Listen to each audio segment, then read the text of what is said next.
Hi, I'm Melissa, and this is the Book Break. And thanks for joining me today in my home office. I'm really excited for our guest today, Wendy S. Swore. She is an author for school-age kids, and she has some really fun books. So, Wendy, thank you so much for joining us today. Thanks for having me. And your book that most recently released was called The Wish and the Peacock, right? Right. And I just finished reading it and I loved it. And so before we start telling the audience a little bit more about it, let's actually watch a short little video about it.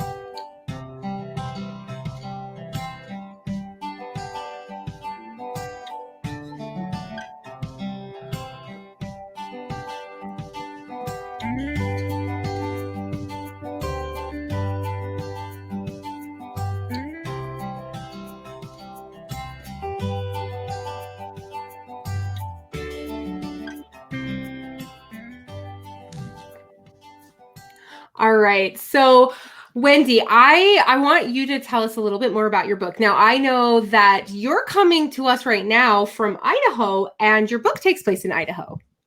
Yeah, it's a story about an Idaho farm girl, and she wants to save her farm, so she goes to war with the real estate agent. So she's got some Yeah. farm girl tricks up her sleeve. Yeah. And one of the things that we just saw in the trailer was some attack grasshoppers. Tell me a little bit about that. So one of the characters in the book, his name is Scotty, and he loves to collect insects, and he knows all sorts of things about them. And when they decide they need to take on this realtor, then they decide to use some of his collection for a good purpose, and they set him loose in her car, and other things happen. Yeah, it was funny. I was actually listening to the audiobook version of this, and we were driving in the car with my kids down to Lake Powell, which is just a place out here. And I just started laughing out loud, and my kids didn't hear the book because I wanted to make sure that I liked it before I had them Right. listen to it. And they just were like, Mom, what is so funny? So it was great. I have to tell you, there were multiple times I laughed out loud in your book.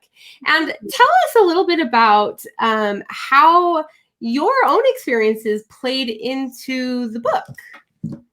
Well, I've lived on a farm for the last 20 years, and I brought my farming hat to show you. So this is a hat I wear every day because we're outside the whole day long. We see a lot of sunrises and a lot of sunsets, and so we have the long sleeves and the big hat because of the sun protection. And we work a lot, and the farm kids work a lot. Like my kids start driving tractor when they are 4 years old, not on a big tractor, but they do get to drive the smaller garden tractors while I pick corn into the back. So Wow, that's cool. awesome.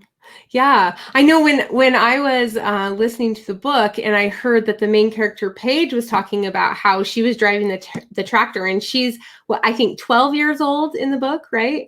And I was just thinking, my own son is almost 11, and I don't know that I would trust him on a tractor quite yet.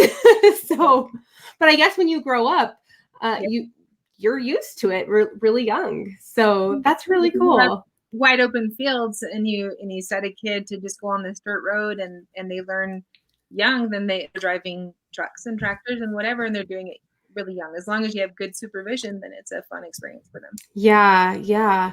Well, and something that I thought about when I was reading your book is, right now we've all been going through a unique time with coronavirus.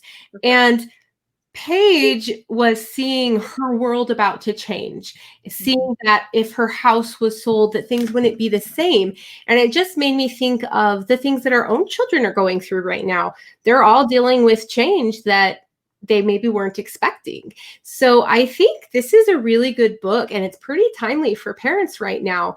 If their kids are going through hard times, I really loved how it showed that Paige needed to communicate more with her family, because she kind of hung on and didn't really communicate until the end. Right. I think you're right that the book really shows how people can how change can be scary. It can be a little bit intimidating, but it doesn't mean that it's always a bad thing. There's ways that you can still um, really flourish and be able to have a good experience, even if it's different than the one that you thought you were going to have. And if you can just keep that conversation open with your parents and open with your family and look to the people who can support you, then it's a good thing.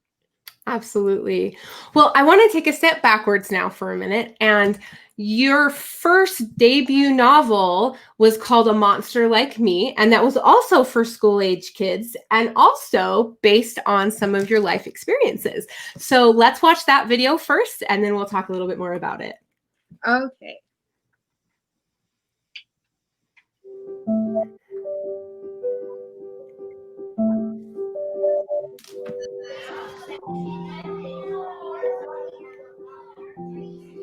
Watch where you're going, freak face. I'm pretty sure when I was a baby, a witch cursed me with a monster mark on my face.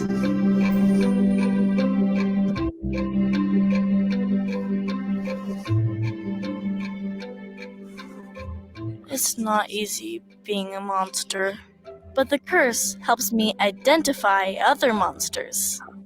Like the bullies at my school are goblins.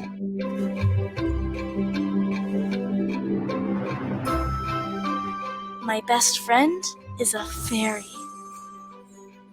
And I think my teacher is a... Sophie, you can go to the stage now and get your picture taken. I hate picture day. It's why I stayed home yesterday. When I enter the stage, the photographer is waiting for me. You must be Sophie. Do you want to pull your hair back? No, not unless you want to see a monster. Oh, okay. We're just about ready then. There's something familiar about the photographer. Ready, Sophie?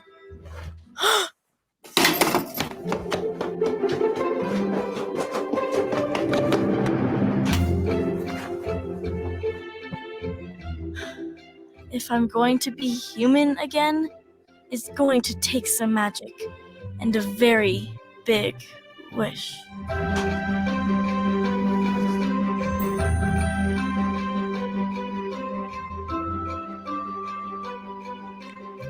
I love that ending. Compassion makes us human.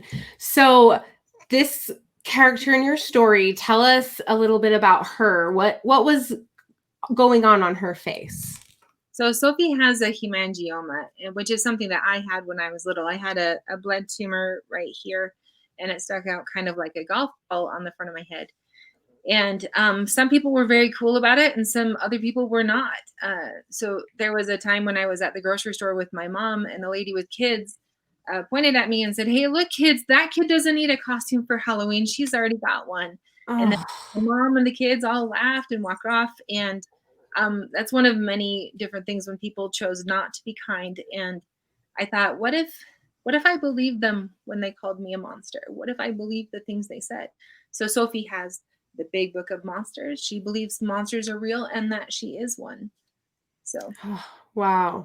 Like, as a mom, that just hits me so hard because I think of my own children and to be honest, my own childhood. I think almost all of us have been through bullying before, and I think that's so important to address that, and in a fun, magical way too. That's awesome. And when did your very first novel come out? So my first novel came out in 2019. And that one has done really well. So Monster Like Me is up for the Arizona Grand Canyon Award, the Oklahoma Dorito Award. It's the National Spelling Bee book for 6th grade. It was a Whitney finalist, so it has a lot of fun things happening for that one. And then the Wish and the Peacock came out right when everything shut down. So Oh, yeah. Well, I'm glad we get to talk about it now. And for all of you parents out there that are looking for some good books for your kids right now, I would highly recommend Wendy's books. And Wendy's website is right here on the screen. So wendyswore.com if you want to go and learn even more about Wendy and her books. And real quick before we go, I noticed something a little bit earlier and I forgot to ask you about it. And because you live on a farm and you also in The Wish and the Peacock, talk about peacocks on the farm. You have a peacock feather. I did. I brought a few feathers to show you. So we do have peacocks on our farm, and they drop a lot of different feathers. And so I just brought some to just show. So when people come see me in person, then I give them the feather to go along with their books. So they have. Oh, awesome. That's great. Well, thank you so much for being here with us, Wendy. It's been awesome. And again, parents, go check out Wendy Swore's books. You can buy them online anywhere books are sold. And also check out her website and you can see more there. And thank you for joining us on the book break. We'll see you next time.